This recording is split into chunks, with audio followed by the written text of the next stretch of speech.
Welcome, everyone, to another edition of White Horse Live, a co-production of White Horse Black Mountain and Rad House Studio, coming to you live from a secret location somewhere in the mountains of western North Carolina. This evening is the 15th episode of White Horse Live, hosted as always by Bob Hinkle, and tonight featuring AmiciMusic's Dr. Daniel Weiser in a program of music by women composers. Thank you for helping make this a successful series. We're expanding the schedule, as you may have noticed, and we're grateful for your help in spreading the word. There is no fixed ticket price for this program. Instead, we ask that you pay what you can in support of AmiciMusic and White Horse and our world-class artists. The simplest way to do that is to visit whitehorselive.tips in your web browser, not .com, not tips.com, just whitehorselive.tips. We'll display the tip jar address from time to time during the show, and there will also be links in our social media posts and on the website. We're grateful for whatever you can pay. And even if you can't, we're just glad you're here, helping us keep the music vibrant. Now, here's your host, Bob Hinkle. Good evening, everybody. When the song rises up, white horses fill the mountains. When the song rises up, then the clouds roll away. Well, if you don't believe that music has some power, just stay right here with us for just about an hour. Dr. Daniel Weiser, he's going to lift you up. He's going to loosen up your tighten, and he will fill your cup. When the song rises up, white horses fill the mountains. When the song rises up, then the clouds roll away. Then clouds roll away. Then the clouds roll away. Glad you could be with us this evening. Now, give me just about a word or 7,000, about what the program is about and who's taking part in what. AmiciMusic has as a part of its mission to bring chamber music to places that it doesn't usually get heard, like White Horse Black Mountain. For over 10 years, founder and artistic director Dr. Daniel Weiser has brought us what I'm quite sure is the very best chamber music ever to be played in a former Chevrolet dealership. I believe that. Tonight's program is a unique and wonderful one. It's called A Woman's Voice. It's a concert from White Horse Live and AmiciMusic, and will feature Dr. Weiser on the piano, and also with us are special guests, Emma and Sophie Weiser. We'll hear some incredible solo piano works by some all too little known women composers, along with stories about them and the great difficulty that they had getting their music heard. As part of this concert, we'll also feature works from two wonderful African-American composers, Florence Price and Margaret Bonds. This as part of AmiciMusic and White Horse Black Mountain's mission to give voice to minority composers as we support the Black Lives Matter movement. So, ladies and gentlemen, boys and girls, dogs and cats, guppies and goldfish, and whoever else I forgot, please, a warm, virtual, White Horse round of applause for the man of this hour, Dr. Daniel Weiser. Thank you so much, Bob. It's a great honor to be back here at the White Horse. This is one of the birthplaces of AmiciMusic. I'm Dan Weiser, the founder and artistic director. We started performing in the Asheville, Black Mountain area about 10 years ago, 11 years ago, right after the White Horse opened. And this was one of the first places that I found a piano, and I said, this is where we need to play. And Bob and Kim and Don and everybody here have been so welcoming to AmiciMusic. So I'm glad to be able to be back here and to work with Rad House Studios and everything they're doing to keep music live here in the Asheville area, which has always been AmiciMusic's home. And even though I've moved out of Baltimore, I try to come back here as often as I can, and hopefully now that White Horse is doing all of these kind of wonderful live programs, I'll be able to get back here and do more. Tonight, it's a great, fun program we're going to do. This is part 2, actually, of A Woman's Voice. If you did not see part 1, which I did last weekend from my house in Baltimore, check out the AmiciMusic.org website and look on the video link. You can catch up on some of the works that I did last week. Those were mostly Austrian and German women from the late 1700s, early 1800s. And today, we're going to be in France and then move to America from the mid-19th century into the 20th century. And in the middle of it all, I'm really happy to be able to have my twin daughters, wonderful, beautiful twin daughters, Emma and Sophie, make their professional singing debut here. And I want to thank a shout out to Carol Westcott, who hopefully is listening. I know she's at dinner somewhere in Baltimore, but thank you, Carol, for all the work you've done with their voices. And it's going to be a lot of fun to hear a little Broadway. We want to hear the women's voices coming out of them. And that'll be about halfway through after the Cecile Chaminade piece. Last week, I had to give out a few terrible quotes by men about the horrors, about how they felt women were, including Aristotle, who thought a woman was an unfinished man, closer to a barbarian. I think I read this last week, but I'll read it again because it's so horrible. Hans von Bülow, a very famous conductor, friends with Wagner, he said the following: "Reproductive genius can be admitted to the pretty sex, but productive genius unconditionally cannot. There will never be a woman composer. At best, a misprinting copyist. I do not believe in the feminine form of the word creator." And then the famous French writer Guy de Maupassant, several years later, said, "The experience of centuries has proved that woman is, without exception, incapable of any true artistic or scientific work. The attempt is useless, since we have not yet produced the female artist or musician, notwithstanding all the desperate efforts of daughters of concierges and of all the marriageable young ladies in general who study piano and even composition. Women on earth has two parts to play, quite distinct roles, both of them charming: love and maternity." Bah. All right, so that's what we have to deal with, and that's what all these women had to deal with in trying to get their voices heard.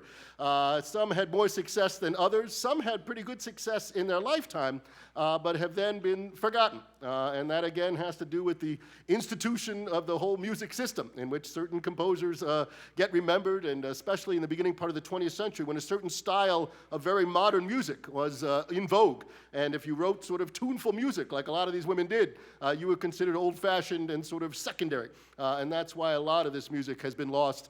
We need to really bring it back. And so I'm going to begin with a work by a French composer. Louise Farrenc is her name. She was born in 1804 and dies in 1875. Born Jean-Louis Dumont. Her father was a pretty well-known sculptor in Paris. And she was able, actually, to study with Johann Hummel and Ignaz Moscheles. She was one of the rare women who were able to get some composition lessons. And even Anton Reicha, who was a good friend of Beethoven, taught her, probably not in a conservatory class, as women were not able to do that, but because her father had some money and some connections, he was able to get her private lessons. She meets Aristide Farrenc while she's attending the Paris Conservatory as a pianist. She was a phenomenal pianist. Marries him. He's several years older than her. She marries him when she is 17. They embark on a successful career as pianist and flutist, touring all through Europe in the 1820s and 1830s. And then he sort of gave up playing, and became the publisher, one of the leading publishers in France, with the Édition Farrenc. And she helped in that publication, in fact, develop some old music for pianists to play. In 1842, she was actually appointed as a professor of piano at the Paris Conservatory, the first woman to be given that honor. It was found out many years later that she was paid about half what all the men were being paid, but she at least got that honor and eventually was able to get more and more money. But unfortunately for Farrenc, she wrote some early piano pieces, including one I will play, and then she began to specialize in chamber music and symphonies. And in France at that time, there was no market for that kind of music. You had to be writing either an opera or a ballet, and she wasn't interested in doing either of those. And so she could not really find a way to get her music performed. And this was not true just for women, but even the French composers in those years who tried to write symphonies and chamber music were despairing about it. Here's Camille Saint-Saëns talking about it. He said, "The composer at this time who was bold enough to venture out into the field of instrumental music had only one form for the performance of his works, a concert which he had to organize himself and to which he invited his friends and the press. One could not even think of attracting the general public. The very mention of the name of a French composer on a placard, especially that of a living French composer, was enough to send everyone running." But she still plugged away, wrote all these wonderful pieces. Her Nanette was pretty well known in her lifetime, but then after she died, the biographer Joseph Féty wrote the following: Unfortunately, the genre of large-scale instrumental music to which Madame Farrenc, by nature and formation, felt herself called, involves performance resources which a composer can acquire for herself or himself only with enormous effort. Another factor here is the public, as a rule, not a very knowledgeable one, whose only standard for measuring the quality of a work is the name of its author. If the composer is unknown, the audience remains unreceptive, and the publishers, especially in France, close their ears anyways when someone offers them a halfway decent work. Such were the obstacles that Madame Farrenc met along the way and which caused her to despair.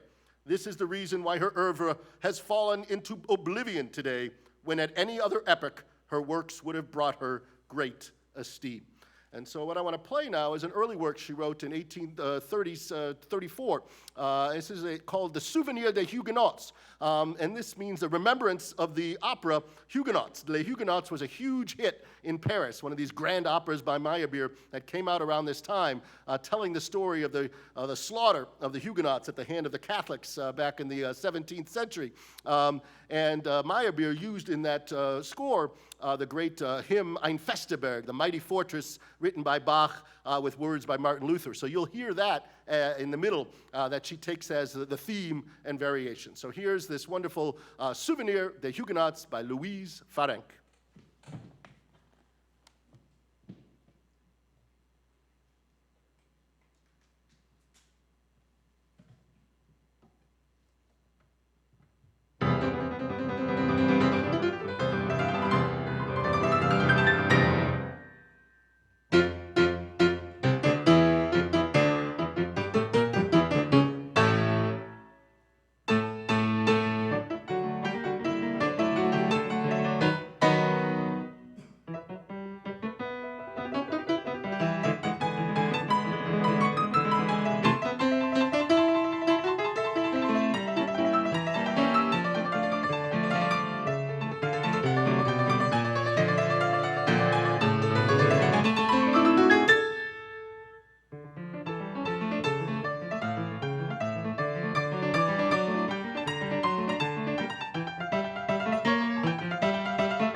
some virtuosic work by Louise Farrenc, sadly a composer who we don't play a lot of, but there are several trios that she wrote that are fabulous.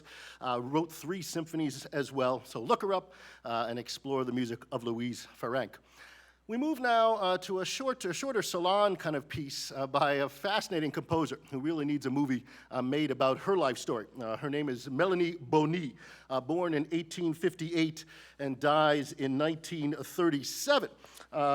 She was born into a kind of a modest, lower middle-class family in Paris, was very strong-willed, taught herself the piano. It was a very religious family, and they didn't really want her getting involved in music. But it turns out that there was a family friend, Cecile, a well-known composer, who heard her playing when she was 16 years old. And he told the parents, you must get this woman to the conservatory and taking lessons in piano and in composition. And she, in fact, was in some classes with Claude Debussy there at the conservatory, one of the first women to be able to take composition classes at the time. She used the pseudonym Mel Boni so that she could publish some music at the time with a man's name. And unfortunately for her, while she was there, she met a man, a singer. Amédée Hettich was his name. He was also a journalist and a music critic, and already had some pretty good influence, even though he was only 22 years old. And she set some of his poems to music, and of course they fell madly in love, and the parents decided that was not a good idea. So they forced the daughter to leave the conservatoire, much to the chagrin of Franck, because at the time she was having first prize in harmony in her class, beating out Claude Debussy. But she is taken out of the conservatory and within a year or two set up in a marriage with a man named Albert Domange, who was 25 years older than she was, widowed with 5 sons already. And she ended up becoming what was known as Madame Domange. She lived this perfectly wonderful bourgeois life, very wealthy. They had a home on the Rue de Monceau in the fancy districts in Paris, as well as a house out in Étretat in Normandy. And she bore him 3 more sons, so there were 8 boys altogether. But at some point, she began to have desires to begin composing again. She secretly started to compose, and then, worse than that, she secretly started to meet up with, guess who? Amédée Hettich, who had married by the time, but they had a little fling. And at some point, while she was supposedly in the healthy waters of Switzerland, they had a fling that produced a child. Not one they could tell either of their spouses about. So this young girl, whose name was Melanie, was brought up by one of the chambermaids and was not told anything about who her mother and father was, although later on, Hettich divorced his wife and got back and sort of started protecting this daughter. She, meanwhile, begins to compose more and writes over 300 works, and filled with this passion and soul that seemed opposite from her bourgeois life that she was leading. She became an important member of the Société des Compositeurs de Musique, one of the first French musical societies, and in fact, her music was most performed on those early concerts. So she was active in this new French musical society. But in the beginning of World War I, the mother of the person who had taken over motherhood of Melanie dies, and poor Melanie is an orphan. By this time, the father, Albert, her husband, Boni's husband, has died, and so Boni takes in her young daughter, Madeleine, and just says that she's her aunt or some distant relative. Unfortunately, one of her sons, Boni's sons, falls madly in love with his half-sister, not knowing it's his half-sister. And in order to stop the love, she has to then tell her that she is actually her mother, which breaks everybody's heart. They have to keep it secret, and it never gets let out during Boni's life.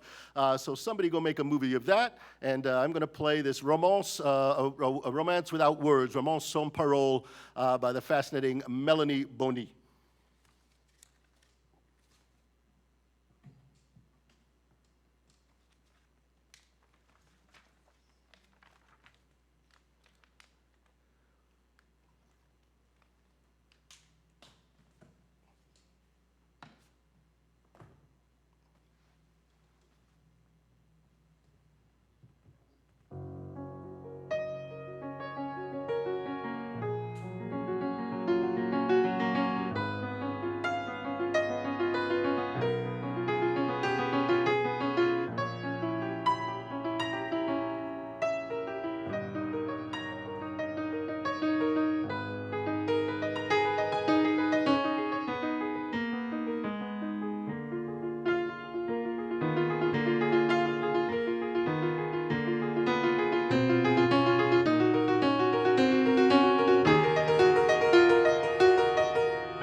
Well, that's Melanie Boni, who led that sort of double life.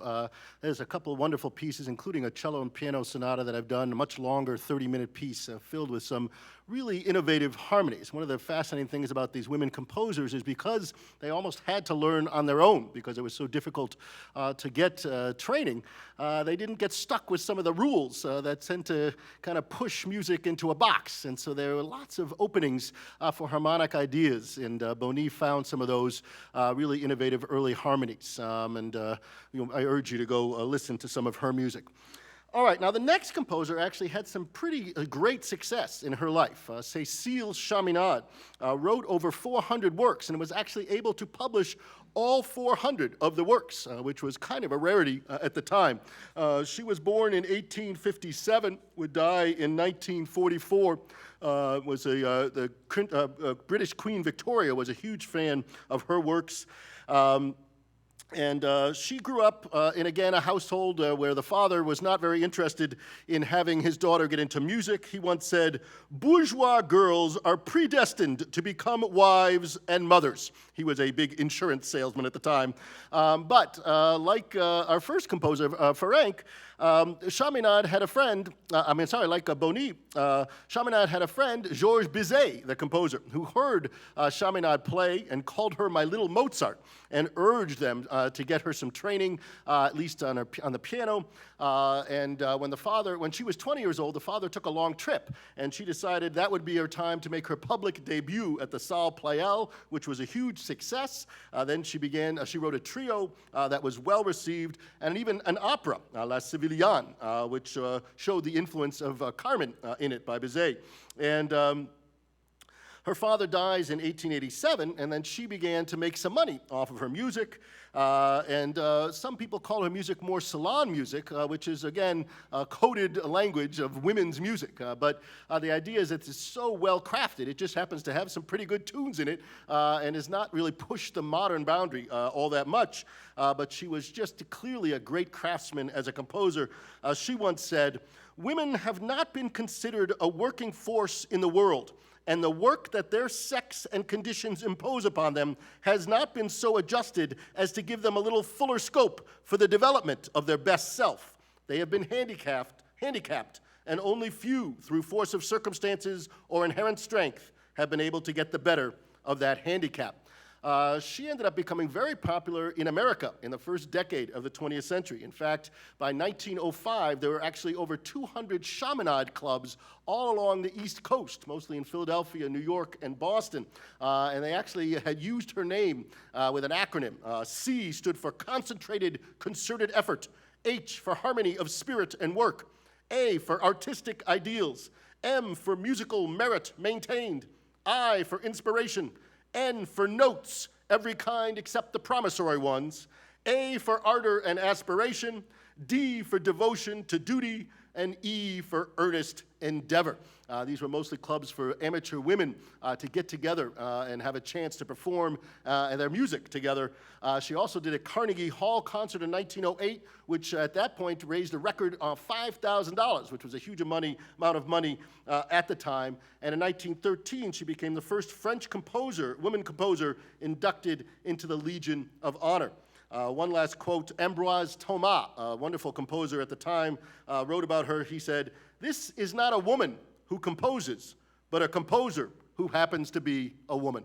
So I'm gonna play a piece of hers, another romance sans parole, a song without words. There are actually 6 movements altogether. I'm gonna play 4 of them, which gives you a sense of the beauty of her style.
The last one is the lovely Meditation, the last piece of that set by Cecile, Chaminade.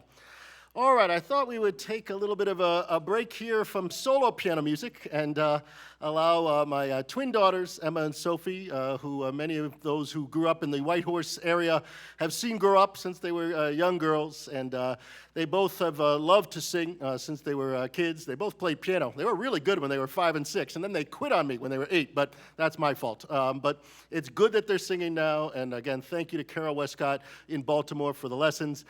So we're going to do one each of a solo, and then we're going to do a duet. I want to bring out Sophie first, and she's going to sing a song from the show Mean Girls, Stupid. What's it called? Stupid with Love? That's what it's called. Early on, as the girl has moved from Africa, where her family was doing good things, and is now in this crazy new American school, and has been very good at math, but now has fallen in love. So please welcome my daughter, Sophie Weiser.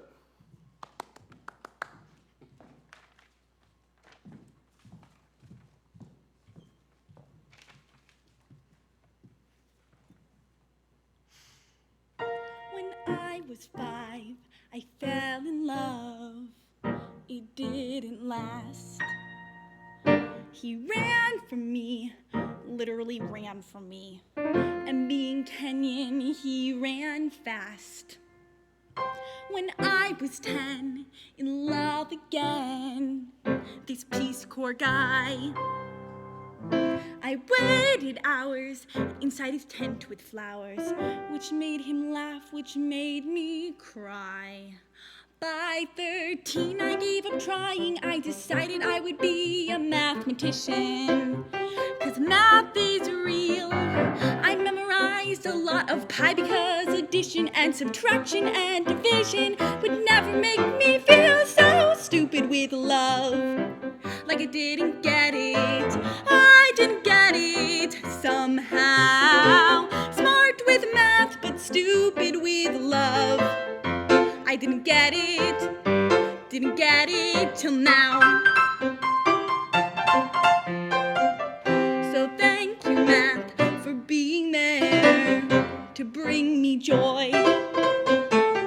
And thank you, math, 'cause now you brought me this cute boy. He's like someone from TV, he's like that guy who gives out roses to those women.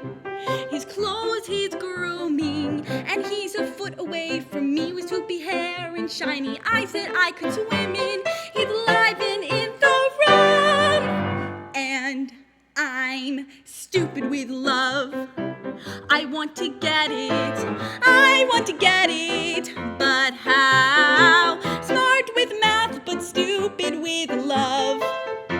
I didn't get it till now. I'm astounded and nonplussed, I'm filled with calculus. Does Sky work out? He must all sweaty at the gym. Could that image be more hot? Let me just enjoy that thought. School was rough, but now it's not. 'Cause now there's him. It's all so simple.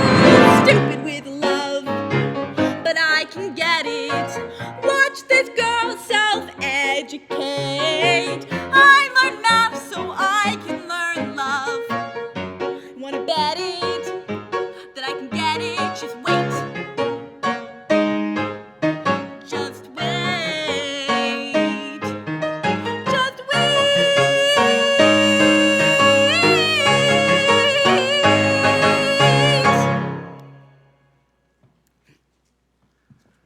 Thank you, Sophie. And now I'm going to bring out Emma, her twin, her older twin by 1 minute, and she is going to sing a wonderful song from the film Princess and Frog, music by Randy Newman, and the song Almost There, it's called. A wonderful, wonderful jazzy piece. Please welcome my other daughter, Emma Weiser.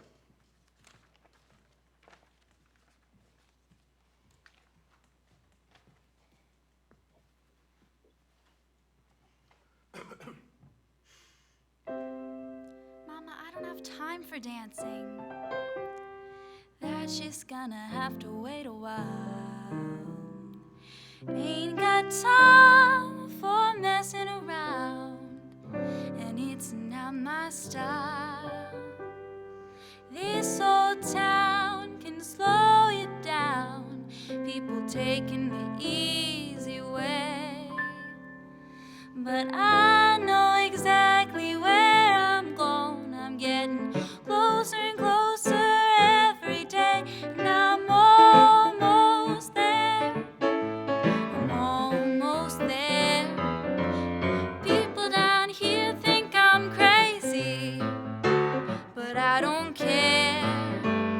Trials and tribulations, I've had my share. There ain't nothing gonna stop me now, 'cause I'm almost there.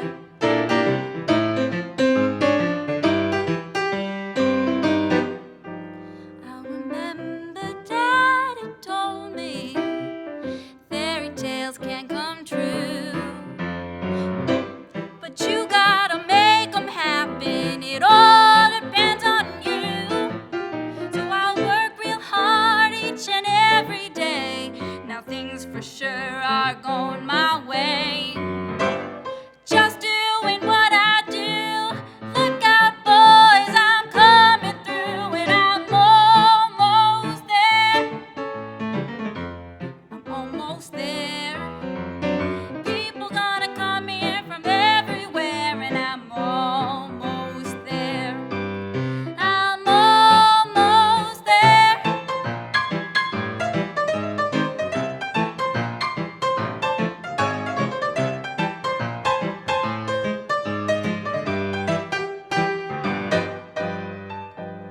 There's been trials and tribulations. I know I've had my share, but I've climbed a mountain and I've crossed a river, and I'm almost there. I'm almost there. I'm almost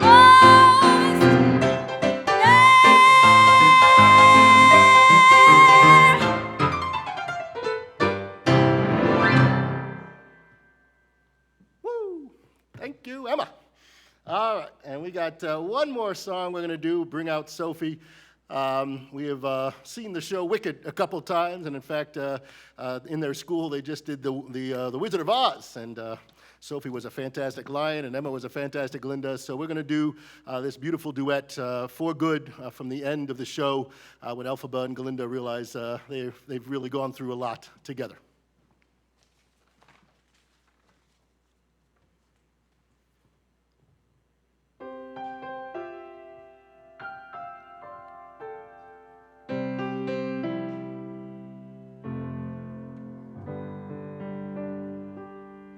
I've heard it said that people come into our lives for a reason, bringing something we must learn, and we are led to those who help us most grow if we let them, and we help them in return. Well, I don't know if I believe that's true, but I know I'm who I am today because I knew you. Like a comet pulled from orbit as it passes the sun, like a stream that meets a boulder halfway through the wood. Who can say if I've been changed for the better? But because I knew you, I have been changed for good. It well may be that we will never meet again in this lifetime. So let me say before we part, so much of me is made from what I learned from you. You'll be with me like a handprint on my heart. And now whatever way our stories end, I know you have rewritten mine by being my friend. Like a ship blown from its mooring by a wind off the sea,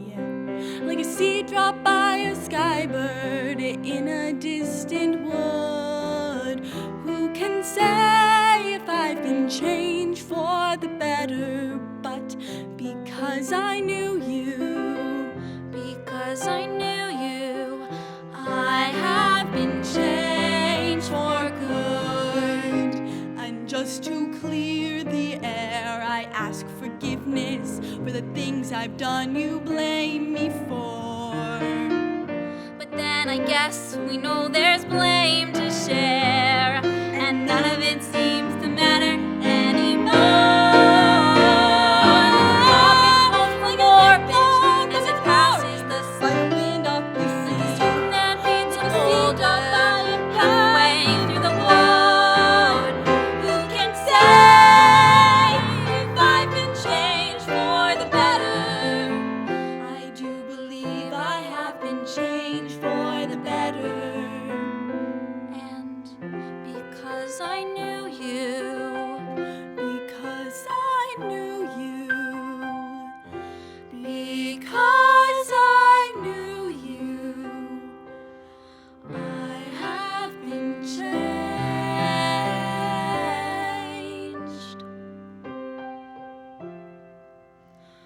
for good.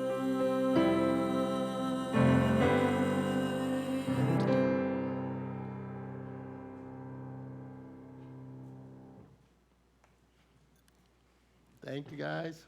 Yay! Those are my daughters.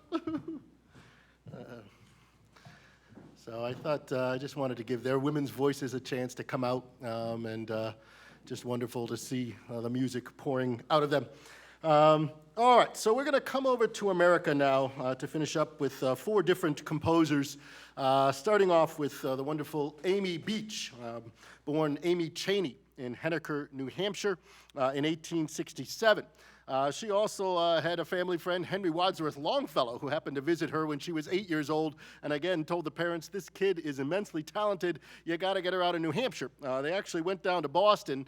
They thought about moving to Europe, but they decided to go to Boston instead. According to her mother, she was able to sing at the age of 1, 40 songs in perfect tune when she was 1 year old. By the time she was 2, she could add counter melodies to all of those songs. She read music starting at the age of 3 and wrote her first waltzes for the piano when she was 4 years old. So truly a great prodigy. Was also a phenomenal pianist, and in fact, made her debut with the Boston Symphony when she was only 16 years old, playing some Chopin.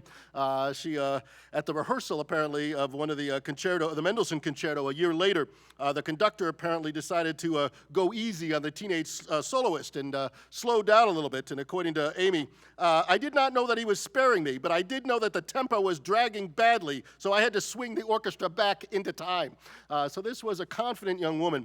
Unfortunately, as happened very often, she got married a year later, at the age of 19, to a man about 20 years older than her, Dr. Henry Harris Aubrey Beach, a well-known doctor at the Mass General Hospital. In fact, I think he was the doctor that introduced ether into America.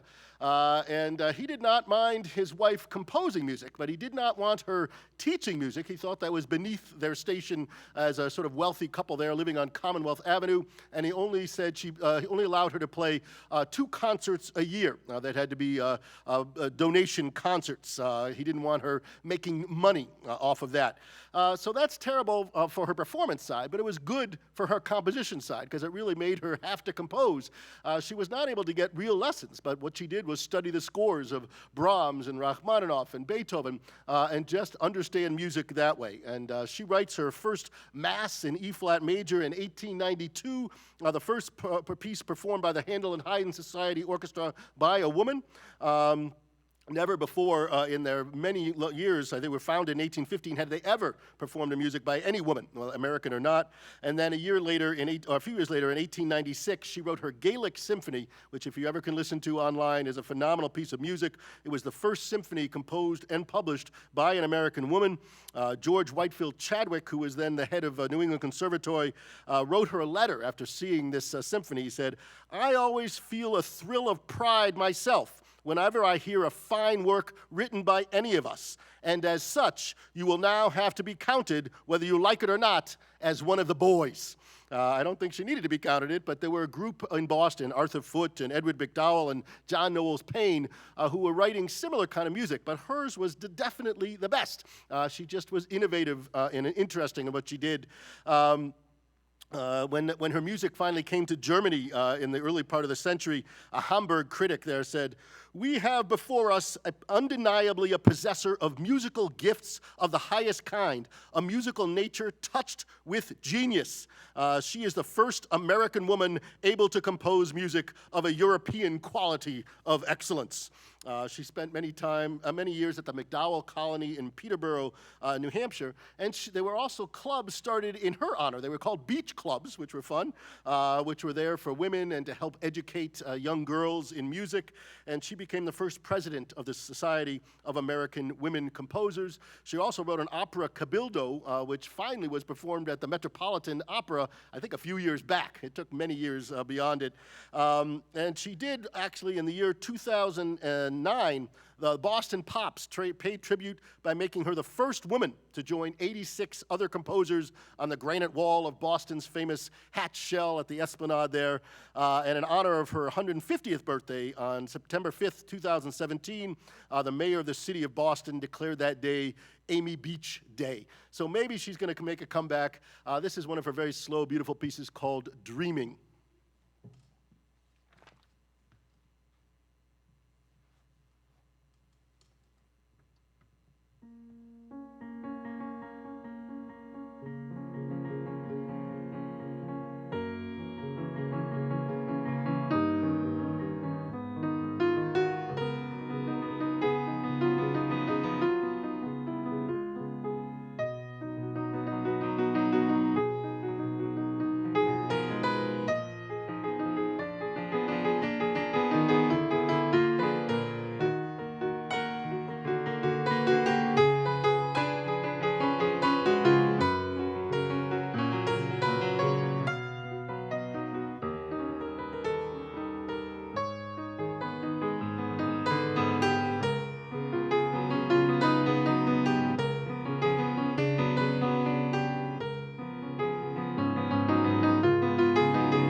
There's the lovely Mrs. H.H.A. Beach, as she actually published most of her music, but Amy Beach, we call her one of our great American composers. The next composer is, again, a woman who has completely been forgotten, but she was one of several women ragtime composers. The wonderful ragtime music, led by Scott Joplin, had really taken the world by storm in that first decade of the 20th century. Was one of the great first American exports all around the world. Everyone's playing that syncopated beat, although there were many people frightened by that music, just as they were frightened by rock and roll and by rap music. They thought it was the end of civilization. Here's an article from 1912 in Musical America. The counters of our music stores are now loaded with this virulent poison, which in the form of a malarious epidemic is finding its way into the homes and brains of our youth to such an extent as to arouse one's suspicions of their sanity. The country is awakening to the real harm this ragtime is doing. It is an evil music that has crept into the hearts of our American people, regardless of race, and must be wiped out as other bad and dangerous epidemics have been exterminated. A person once inoculated with the ragtime fever is like one addicted to strong drink. Ragtime is syncopation gone mad, and its victims, in my opinion, can only be treated successfully like a dog with rabies. And that was not an uncommon feeling. And a lot of it came from the fact that this music came out of the brothels and saloons of African-American society down in Mississippi, but it made its way into the cities, into white America, and especially in the Midwest, where there was a group of women led by Adeline Shepard, May Aufderheder, Julie Niebergall, and they began to write in the first decade many pieces, many of them lost, but Adeline Shepard wrote one of the first big hits called Pickles and Pepper in 1906, and I want to play that piece. It was the most popular rag written by a woman. It sold 2 million copies in 1908 and was so popular that the middle theme became the official theme song for Williams Jennings Bryan election run that year. It sounds like a good old theme song for a presidential campaign. And there's a great story about this piece. She had, again, grown up sort of teaching herself how to play music, did not know how to read music or write music, but she had it in her head. And this is according to a piece in the Evening Wisconsin of September 1908. Pickles and Peppers originated with Miss Adeline Shepard, a young woman living on the west side of Milwaukee. The peculiar thing about the composition of the piece is that the author does not know a note of music, and yet is an accomplished pianist, playing entirely by ear. She did not write down the music. One day in the summer of 1907, Miss Shepard told Joseph Flanner that she had a composition on which she desired his opinion. When that music publisher asked to see her notes, the young woman replied she had none, that the music was just in her head. Thereupon he asked Miss Shepard to play it for him. This she did, and Mr. Flanner admits now that during the first 2 or 3 bars, his mind was not concentrated on the girl playing beside him. In a moment, however, Mr. Flanner's trained musical ear began to assume closer attention. When the girl had finished, the publisher said nothing in praise or dispraise, further than to ask her to call again the next day at the same hour. Mr. Flanner then requested a bandmaster to meet the girl, and after she had played the piece to the 2 gentlemen, the bandmaster declared his willingness to transcribe the music for it, although, like all orchestra leaders, he expressed his abhorrence for all rag music. Not long thereafter, the instrumental music was placed on the market and became an instant hit. She wrote a couple more songs, the Wireless Rag, the Live Wire Rag, and the Victory March. But after that, she sort of falls by the wayside. We know she got married in 1910 and had several kids and seemingly stopped composing. But I think you'll enjoy this little piece, Pickles and Peppers by Adeline Shepard.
and Peppers by Adeline Shepard. All right, got two more pieces to play, and both of these are by two remarkable African-American women who, of course, had to not only deal with the misogyny in the music world as a woman, but also the racism. And they actually did get their pieces heard in their lifetime. But sadly have again been neglected, I think largely because their music, again, uses the spiritual tradition, this folk music of the African Americans, of the slaves, the music that helped them get through the slavery, and often was coded language to get into under the Underground Railroad. Music like Wade in the Water were often sung as ways to tell slaves it's time to escape. This music actually has obviously deep meaning, and it was used by both Florence Price and Margaret Bonds in a lot of their music. And because of that, I think the music world sort of said, oh, it's lesser music, it's folk music. But it's kind of shocking, because this is what Dvorak, the great Czech composer, who's loved for his folk music in Czechoslovakia, he came to America in the late 1800s, and he foresaw that this was the music that America should use if they wanted to become a great country, that he saw too many American composers writing really bad European-style music, and he told our American composers, go out and listen to the music here, the Native American music, the Appalachian music, the African-American music. He said, the inspiration for a truly American national music might be derived from the Negro melodies or Indian chants. I was led to take this view partly by the fact that the so-called plantation songs are the most striking and appealing melodies that have yet been found on this side of the water. The most potent, as well as the most beautiful among them, are those spirituals, all of which are distinguished by unusual and subtle harmonies, the likes of which I have found in no other songs but those of old Scotland and Ireland.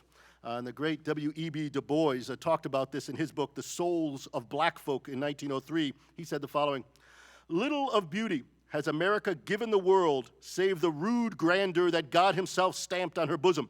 The human spirit in this new world has expressed itself in vigor and ingenuity rather than in beauty.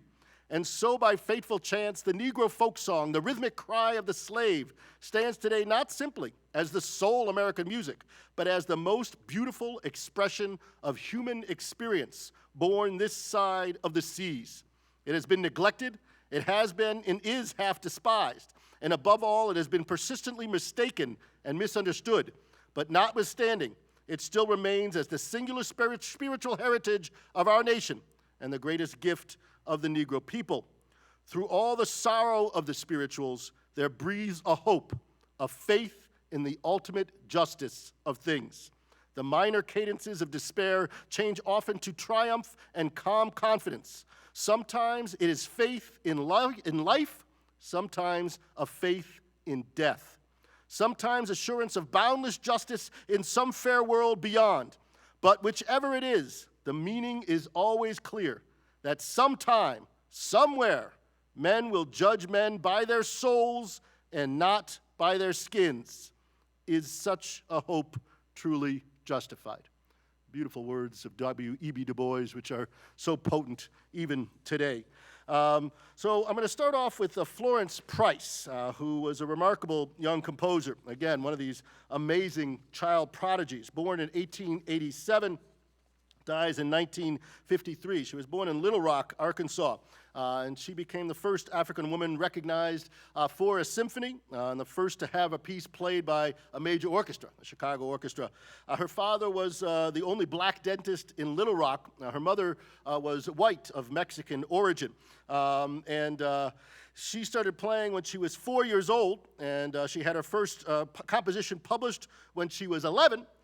She graduated her high school at the age of 14 as the valedictorian of the high school and was enrolled at the New England Conservatory of Music with a major in piano and in organ. She initially actually pretended to be Mexican. She was lighter-skinned to avoid the stigma of African Americans at the time in the early part of the 20th century. She was able to study with George Chadwick, the same guy who admired Amy Beach's music. She moves back to Atlanta in 1910 and became the head of Clark University's music department there.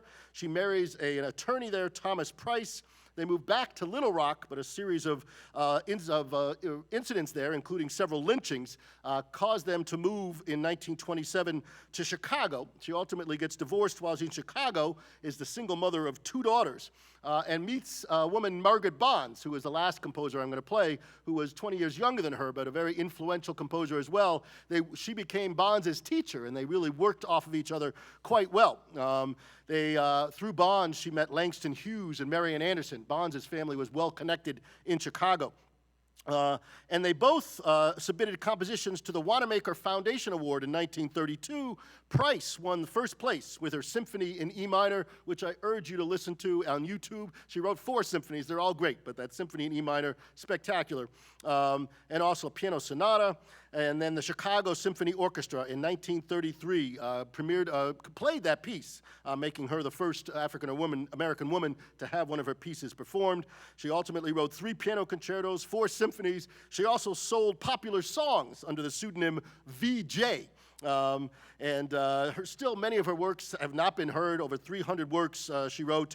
I'm going to play one called Fantasy Negra, written in 1929, dedicated to Margaret Bonds. She uses the spiritual Sinner, Please Don't Let This Harvest Pass as the basis for this incredibly powerful piece of music, which uses both the spiritual tradition and the Western art music tradition. This actually was choreographed a couple of years later by a dance troupe led by the Russian ballet person Ludmila Speranza, and the choreographer Catherine Dunham did the choreography for this. So here's Fantasy Negra by Florence Price.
That's the wonderful Fantasy Negra by Florence Price. I think at the end you could hear the railroad, the churning, a train in that, the train to freedom.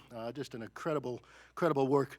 All right, I got one last piece, and then I hope you'll join me tomorrow night. I'm doing a bunch of dead white guys called Bach to Beethoven, but some great stories I hope as well, the music of Bach and Haydn and Mozart, and we'll finish with the Pathétique and Moonlight Sonatas by Beethoven, this being his 250th birthday, so we got to honor and celebrate that great composer.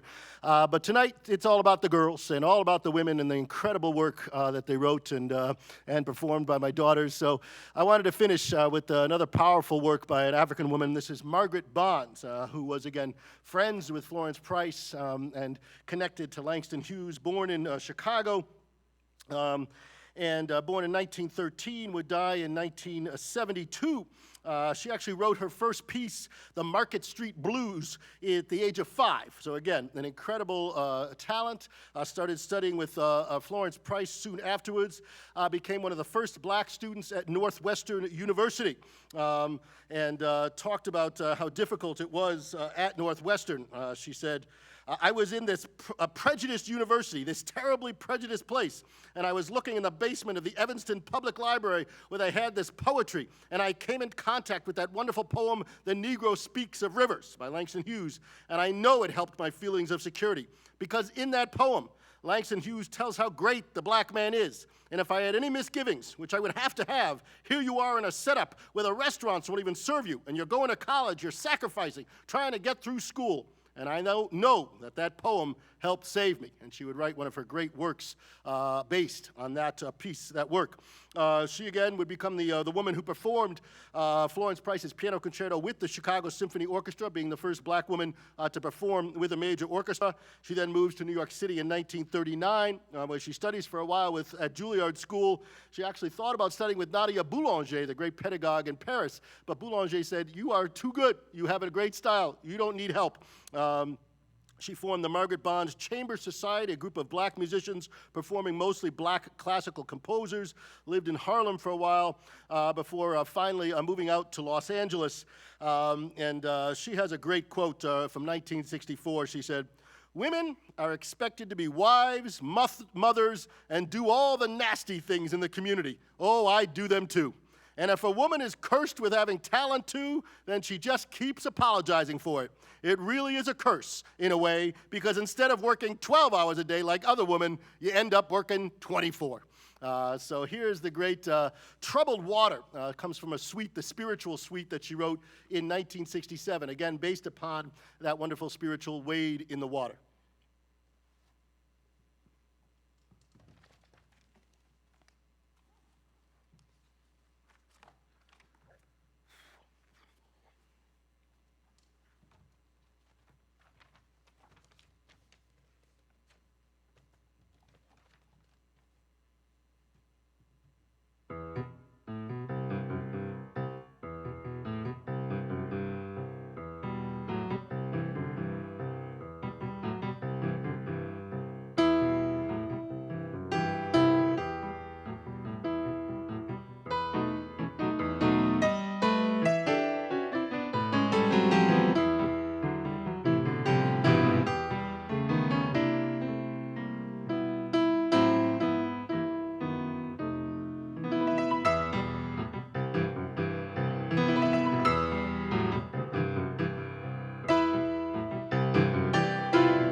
Thank you all for being a part of A Woman's Voice Part 2, this wonderful live stream here at the White Horse.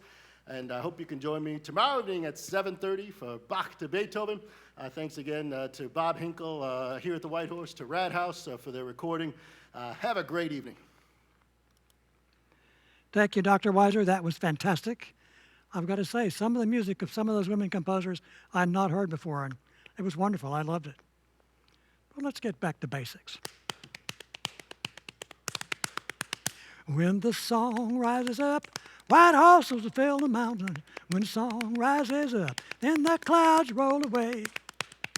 Dr. Weiser, he was the vessel here this time. I hope that you enjoyed it. Maybe had a glass of wine. I hope that you were able to let go of yourself. I hope that we have helped you take your joy down from the shelf. When the song rises up, white horses will fill the mountains. When the song rises up, then the clouds roll away. Then the clouds roll away. Then the clouds roll away. Then the clouds roll away. Now, I've got one more piece of business to take care of.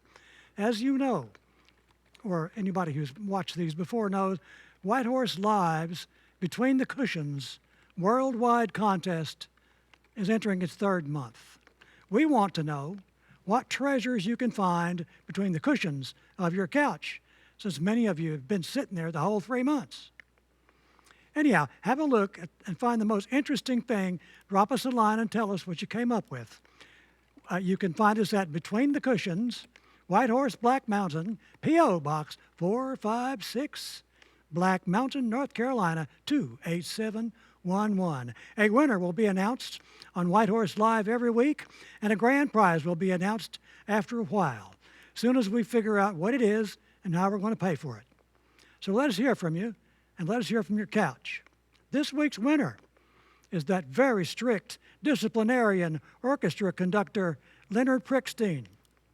Leonard found a copy of the rarely performed opera, Trump Cavorts. Subtitle is March of the Sugar Plum Nazis. Apparently, after listening, some people have had a sudden urge to invade Poland around Christmas time. Thank you for joining us this evening. We'll see you tomorrow, Sunday the 26th at 7:30, when AmiciMusic will feature Dr. Weiser. Again, Bach to Beethoven, great piano solos. Stay well, stay safe, stay happy, and remember, if you haven't showered in weeks, social distancing can keep you in the game. Good night now. Thank you for joining us for White Horse Live with tonight's musical guest, Dr. Daniel Weiser. This program is produced by White Horse Black Mountain and by Rad House Studio. Bob Hinkle is your host and executive producer. Rebecca Hillgraves is director, producer, and camera operator. Claire Hoke is audio engineer. Jessica Wharton is director of photography and roving camera operator. Michael Stevens is network engineer. Jessica Fox is key grip. Public relations services provided by Maggie Rainwater at Hoosier Devil. Join us tomorrow night at 7:30 p.m., not 8 o'clock, 7:30, when Dr. Weiser returns for another edition of White Horse Live. In the meantime, be good to each other, and that includes all people.